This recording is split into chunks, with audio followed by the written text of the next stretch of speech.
I'm Adrian Saville. Thanks for joining me on our lockdown vlog, day 7. As my mom would say, Adrian, stop annoying your sister and read a book or do something interesting. So here are 4 interesting things, including a bunch of questions that we've come across on social media and emails over the last 24 hours.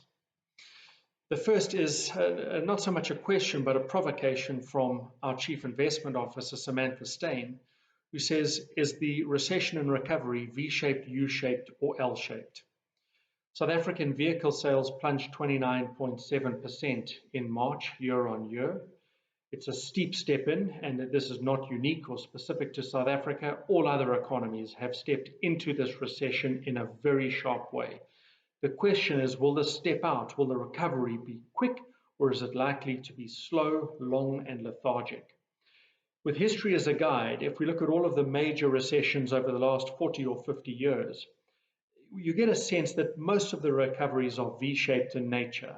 There is a however, and the however is the deepest recession of them all and the most recent, the global financial crisis, was U-shaped. In fact, for some countries, including Europe and South Africa, it's L-shaped. Our per capita income today is the same as it was going into global financial crisis. That's the case for South Africa, and it's about the case for many European countries. What is the prospect of quick recovery from here? And I'm going to go to China as a guide. And here, not relying on forecasts or statistical releases, but rather nowcasts. And I get the irony. I'm going to use Chinese coal consumption and air particulate pollution. And these 2 pieces of data suggest that coal consumption is recovering at a reasonable pace, although it's still about 10 or 15% off conventional consumption. Having said that, air particulate pollution is still well below the long-term, the decade-long average. So the sense is, although China is back at work, it remains underwater and well off business as usual mode. This gives me a sense that at the very least, the recession is U rather than V. But what could give us some sense that it is V rather than U is the fierceness of policy action. And this goes to a second question that is posed by Hanif Hada, who says, well, there's been furious policy action. Could it be inflationary? The policy action, dramatic interest rate cutting. South Africa has joined the crowd here. The pinks are countries that have cut interest rates. And in the case of South Africa, minus 1.25% so far this year. In the case of the United States, minus 1.5% so far this year in interest rates. But there are some countries that have added further ammunition to this monetary policy action, and that is what we would call crudely the printing of money. Now, we need to be very careful with this term, and I won't do it here in this vlog, but I will talk about the United States specifically, where they are unquestionably at the press printing money. In most circumstances, the printing of money would translate into inflation.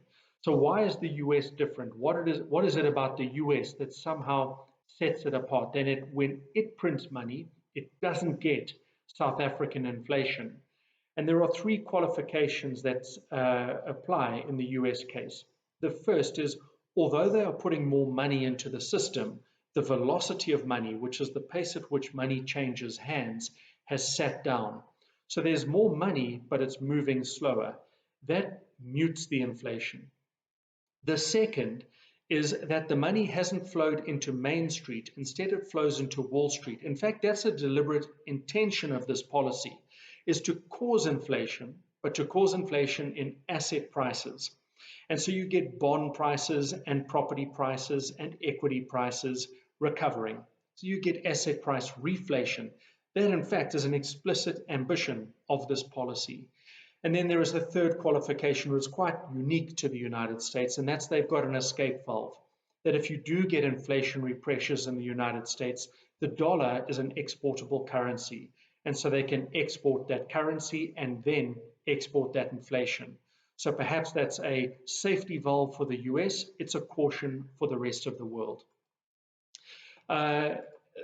Zweletu Dlamini puts question 3 on the table, and he says, Aside from the printing of money, Hanif's observation, are there other ways out of here? And unequivocally, yes, there are ways out of here. I'm going to go to history again as a guide. My daughter happens to be doing this in her grade 11 history course at school. Franklin D. Roosevelt's New Deal, where in 1933, when he came to power, Franklin D. Roosevelt inherited an economy that was in the grips of the Great Depression. And he promised Americans a New Deal in which he would get them back to work. His policy program included furious investments in public works programs that were grand, ambitious, and far-sighted. Far-sighted in that many of those policy interventions remain impactful today. Examples: the Lincoln Tunnel was a 3-kilometer tunnel that was built underneath the Hudson River. That was 1934 to 1936. Today, the Hudson Tunnel transports, the Lincoln Tunnel, today the Lincoln Tunnel transports 120,000 vehicles per day. That was spending an activity that took place in the 1930s in response to the Great Depression. The Overseas Highway joins Miami and Key West and opened up a huge corridor for transport to join rail traffic. The Great Smoky Mountain National Park, put in place in the 1930s, hosts nearly 10 million visitors today. And the Hoover Dam was one of the big projects of the Great Depression. The Hoover Dam created work for tens of thousands of construction workers, put together a supply chain that included raw materials in the building, construction, aggregates industry, and translated into what we would call forward linkages, in that it provided hydroelectric power and water for the likes of Arizona, Nevada, South Carolina. Look no further than the impact on Las Vegas, Nevada. The last question for today comes from Cornet, who says, how have our funds done in weathering this storm? And how do we discipline ourselves to sit this through? How do we hold the line? And in terms of our Reg 28 funds, which is his explicit question, they fared in different shapes and forms. The one that's done best is our Preserver Fund, which went in with almost 25% cash. So I think it stands to reason that that fund has done particularly well through this volatility. Our Growth Fund, which is exposed to growth assets, has been much more volatile. It's participated in the drawdown. However, there's been useful defensiveness in that about 30% of the portfolio is globally invested. So we've got valuable shock absorption in that 30% global exposure. But the Preserver Fund, our Balanced Fund, and our Growth Fund all have this critical aspect in that they are diversified. And so the net result is that we've walked through this with much lower volatility than any specific asset, and their strategic asset allocations are working well. So the Preserver Fund has had a relatively shallow drawdown. It's participating in the recovery that seems to be taking place. And we've got dry powder, lots of ammunition in the Preserver Fund, and to some extent, dry powder in our Balanced Fund and our Growth Fund, about 10% and 5% cash in each of those, and then the 25% cash in the Preserver Fund. We haven't been particularly busy inside of the funds, but what we have done is we've used tactical opportunities, using either the repricing of assets to be a bit opportunistic, or using cash flows to allocate to underpriced asset classes. A question that he puts into his set, though, that I think is particularly worthwhile in terms of wrestling with and closing off with today's vodcast is, how do we hold the line through this type of volatility? And now I'm going to go outside of the investment industry. I'm going to go to football, and more specifically to Raul Jimenez, who is the prolific Wolves scorer. And he gives us clues on how you stay out of Raul Jimenez's way. Is as a goalkeeper, you hold your line.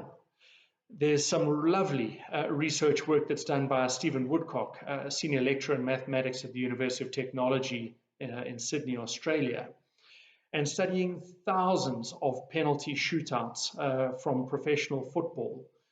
He asks the question, what are the best prospects of you scoring, and what do goalkeepers do? There's two, I think, powerful pieces of evidence that come through this, and although it's anecdotal, the evidence translates into the investment world. The first thing is that most goalkeepers dive, either left or right. Most goalkeepers dive.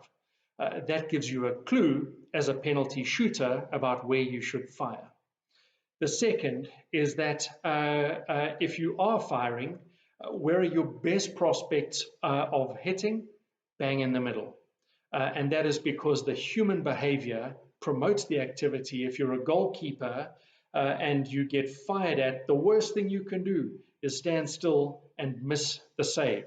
So that's almost, you're humanly wired to be furiously busy as a goalkeeper. Yet all of the system behavior and evidence says, don't dive, stand still. And so rather than being human in this activity of furiously wanting to react and respond and be seen to be doing stuff, we're going to hold our line. We've got a strategic asset allocation that was sensible going in. It's behaving sensibly as we go through this crisis.